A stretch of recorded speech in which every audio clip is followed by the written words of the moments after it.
کی حدیث ہے مالی ولی دنیا، مجھے تمہاری اس دنیا سے کیا سروکار ہے، انما مثلی کراکب استظل تحت شجرۃ ثم راح فترکھا، میری مثال تو اس سوار کی سی ہے جو تھوڑی دیر کے لیے ایک درخت کے سائے میں ٹھہرتا ہے سستانے کے لیے، پھر وہ اپنا راستہ لیتا ہے، اسے اس درخت سے مستقل تعلق اس کا نہیں ہے، وہ اس کا گھر نہیں، وہ اس کی منزل نہیں۔ اسی طرح یہ دنیا میرا گھر نہیں ہے۔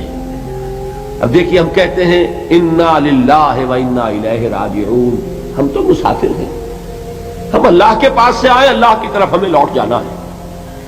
کن فی الدنیا کانک غریب و عابر سبیل، حضور فرماتے ہیں دنیا میں ایسے رہو جیسے کہ تم اجنبی ہو یا راہ چلتے مسافر ہو۔ لیکن یہ طرز عمل کب ہوگا؟ جبکہ یہ آیت ہمارے ذہنوں کے اندر بیٹھ گئی ہو، والعصر ان الانسان لفی خسر الا الذین آمنوا وعملوا الصالحات وتواصوا بالحق وتواصوا بالصبر۔ یہ ہے اصل بات جو میں نے عرض کیا تھا کہ میں بتاؤں گا صحابہ کیوں ایک دوسرے کو یاد دلاتے تھے۔ اس لیے کہ دیکھیے جیسے برف باری اگر ہو رہی ہو، آپ باہر نکلیں گے تو برف آپ کے کپڑوں پر جم جاتی ہے نا، تو آپ جھٹکتے ہیں کپڑوں کو تاکہ برف ہٹ جائے۔ ہمارے ایمان پر اس دنیا میں رہتے ہوئے جب ہم متاثر ہوتے ماحول سے تو گردہ آ جاتا ہے، برف پڑ جاتی ہے، اس کو جھٹکتے رہنے کی ضرورت ہے، اور وہ جھٹکنے کی بہترین اور مؤثر ترین شکل یہی ہے کہ یاد رکھو کامیابی ان چیزوں سے نہیں ہے۔ چمک دمک جو ہے دنیا کی، یہ ساری چمک دمک جو تمہیں رجھا رہی ہے، جو تمہیں اپنے اندر گم کیے ہوئے، یہ لفظ گم پر اقبال کا وہ شعر یاد آ گیا کہ کافر کی یہ پہچان کہ آفاق میں گم ہے، اور مومن کی یہ پہچان کہ گم اس میں ہے آفاق۔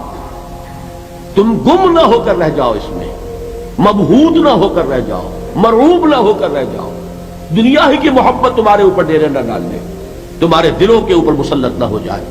لہذا تازہ کرتے رہا کرو، والعصر ان الانسان لفی خسر الا الذین آمنوا وعملوا الصالحات وتواصوا بالحق وتواصوا بالصبر۔ پھر یاد کر لو، پھر تازہ کر لو اپنے اس یقین کو کہ کامیابی دولت سے نہیں، کامیابی ثروت سے نہیں، کامیابی اقتدار سے نہیں، کامیابی شہرت سے نہیں، کامیابی جائیداد سے نہیں، کامیابی ہے ایمان سے، کامیابی ہے عمل صالح سے، کامیابی ہے تواصی بالحق سے، کامیابی ہے تواصی بالصبر سے۔ یہ چار چیزیں ہیں کہ جو کامیابی کے لوازم ہیں۔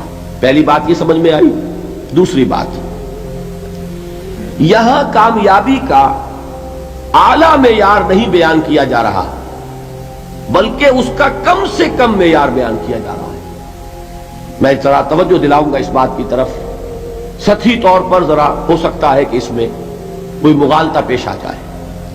تقابل کیجئے ذرا، ایک سورۃ العصر ہے، والعصر ان الانسان لفی خسر الا الذین آمنوا وعملوا الصالحات وتواصوا بالحق وتواصوا بالصبر۔ ایک سورۃ التین ہے، والتین والزیتون وطور سینین وہذا البلد الامین لقد خلقنا الانسان فی احسن تقویم ثم رددناہ اسفل سافلین الا الذین آمنوا وعملوا الصالحات فلہم اجر غیر ممنون۔ اب ان کا تقابل کیجئے۔ سورۃ العصر یہ بتا رہی ہے کہ سب لوگ تباہی میں ہیں سوائے ان کے جو چار شرطیں پوری کریں۔ سورۃ التین میں اول تو صرف 2 شرطیں بیان ہوئی، 2 بیان نہیں ہوئی، کام ہلکا ہو گیا نا، آسان ہو گیا۔ یہاں 4 ہیں، ایمان، عمل صالح، تواصی بالحق، تواصی بالصبر۔ وہاں ہے ایمان اور عمل صالح صرف۔ نمبر 2 یہ کہ وہاں فرمایا گیا فَلَهُمْ أَجْرٌ غَيْرُ مَمْنُونَ، ان کے لیے تو بہت بڑا اجر ہے جس کا سلسلہ کبھی منقطع نہیں ہوگا۔ اور یہاں کہا جا رہا ہے وہ کامیابی ناکامی سے بچ جائیں گے۔ مستثنیٰ ہے کس سے؟ ان الانسان لفی خسر۔ یہ بالکل ایسے ہی ہے جیسے کہ کسی کو آپ بچے کو، طالب علم کو کہیں محنت کرو، کوشش کرو، فرسٹ ڈویژن میں پاس ہو جاؤ گے، اور کسی سے آپ یہ کہیں کہ محنت کرو، کوشش کرو ورنہ فیل ہو جاؤ گے۔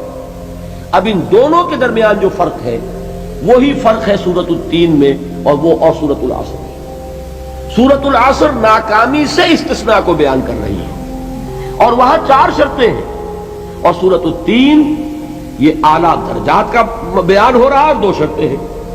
اس کو قرآن مجید کی ان اصطلاحات سے بھی اللہ کرے کہ آپ واقف ہو جائیں.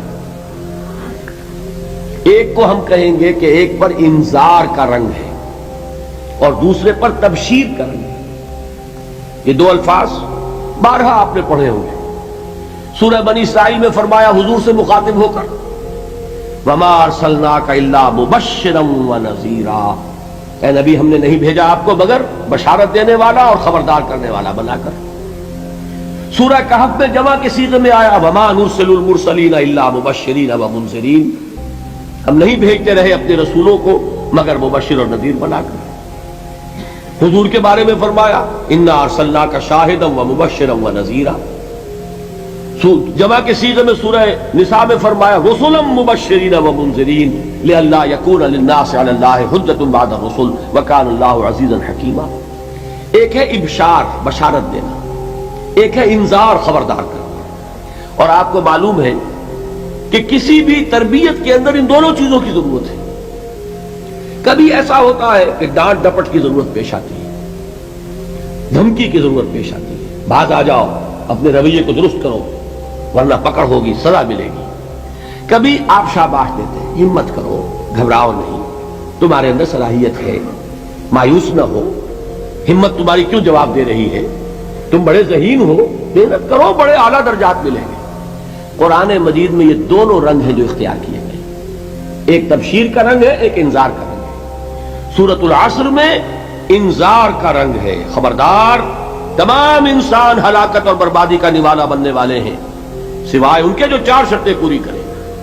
الا الذین آمنوا وعملوا الصالحات وتواصوا بالحق وتواصوا بالصبر. تو معلوم یہ ہوا کہ یہ کامیابی کے جو منیمم پری ریکویزٹس ہیں، مجھ سے کہا گیا کہ انگریزی کے الفاظ کا فوراً ترجمہ کر دیا کرو، اور میں کر دیتا ہوں. اصل میں مغالطہ آپ کو یہ ہوتا ہے میں ترجمہ کہہ کے نہیں کرتا، لیکن اس کے بعد میں فوراً اردو کا مترادف جو ہے وہ لے آتا ہوں. لیکن میں یہ اس لیے استعمال کرتا ہوں انگریزی اصطلاحات، جیسا کہ میں نے عرض کیا تھا کہ میرے اصل مخاطب ہیں جدید تعلیم یافتہ لوگ، اور جدید تعلیم یافتہ لوگوں کے کمیونیکیشن جو ہے ابلاغ وہ ان انگریزی اصطلاحات کے ذریعے سے زیادہ بہتر اور صحیح تر ہوتا ہے، ورنہ وہ بات سمجھیں گے نہیں. اسی لفظ ابلاغ کو وہ نہیں سمجھیں گے اور کمیونیکیشن کو سمجھ لیں گے. یہ ہے اصل میں ساری مصیبت کے جو اس وقت ہمارے سامنے ہے. اس لیے یہ الفاظ ہم استعمال کرتے ہیں. تو میں یہ کیا عرض کر رہا تھا کہ در حقیقت ان الانسان لفی خسر الا الذین آمنوا وعملوا الصالحات وتواصوا بالحق وتواصوا بالصبر. یہ منیمم پری ریکویزٹس ہیں، کم سے کم لوازم ہیں نجات کے. ان سے کم تر پر نجات کا کوئی سوال نہیں. اس لیے کہ قسم کھا کر اللہ فرما رہا ہے زمانے کی قسم ہے تمام انسان خسارے میں ہیں سوائے ان کے جو چار شرطیں پوری کریں. تو تیسری چیز ذہن میں یہ رکھیے یہ چاروں شرطیں لازم ہیں. یہ بہت اہم نکتہ ہے. ابھی ہم نے کسی لفظ کی گہرائی میں اتر کر نہیں دیکھا ہے، ابھی تو ہم سرسری طور پر تذکر بالقرآن کے مرحلے میں ہیں. پہلی بات کیا معلوم ہوئی، اس میں کامیابی اور ناکامی کا ایک معیار سامنے آیا. ٹھیک. نمبر دو، یہ کامیابی کے کم سے کم شرائط کا بیان ہے، منیمم ریکوائرمنٹس. میں نے ایک مرتبہ ایچسن کالج لاہور میں جب تقریر کی سورۃ العصر پر، تو طلباء کے ذہن کی مناسبت کے اعتبار سے کہا کہ بھائی یہ فرسٹ ڈویژن کا بیان نہیں ہے، یہ تھرڈ ڈویژن میں کامیابی کا بیان ہے، اس سے کم تر پر فیلیور ہے. اس لیے کہ فرمایا گیا والعصر ان الانسان لفی خسر الا الذین آمنوا وعملوا الصالحات وتواصوا بالحق وتواصوا بالصبر. اسی کو میں نے اس وقت آپ کے سامنے رکھا کہ اس پر انذار کا رنگ ہے، خبردار کرنے کا انداز ہے، زجر کا ڈانٹ ڈپٹ کا انداز ہے کہ اگر کامیابی چاہتے ہو تو یہ چار شرطیں پوری کرنی ہوگی. اب تیسری بات جو عرض کر رہا ہوں یہ اہم ترین ہے کہ یہ چاروں شرطیں لازم ہیں. اگر اللہ تعالیٰ نے کامیابی کے لیے چار شرطیں بیان کی ہوں تو سوچئے کیا مجھے یہ اختیار ہے کہ ان میں سے ایک کم کر دوں، دو کم کر دوں، تین کم کر دوں؟ کس کو اختیار ہے؟ اللہ کے بیان کردہ کسی چیز میں اختیار.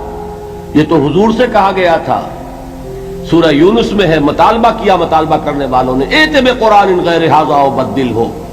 اے محمد صلی اللہ علیہ وسلم یہ قرآن بہت ریجڈ ہے، بہت سخت ہے، ان کمپرومائزنگ ہے، یہ کہیں بھی کوئی رو رعایت کرنے کو تیار نہیں ہے. تو ہمارا اور آپ کا معاملہ نہیں ہو سکتا اس قرآن پر. اس قرآن میں کوئی ترمیم کیجئے یا کوئی اور قرآن لائیے. تو حضور سے کیا کہلوایا گیا؟ قل ما یکون لی ان ابدلہ من تلقاء نفسی ان اتبع الا ما یوحی الی. اے نبی ان سے کہہ دیجئے میرے لیے ہرگز ممکن نہیں ہے کہ میں اس قرآن میں اپنے جی سے کوئی ترمیم کر دوں، کوئی تبدیلی کر دوں.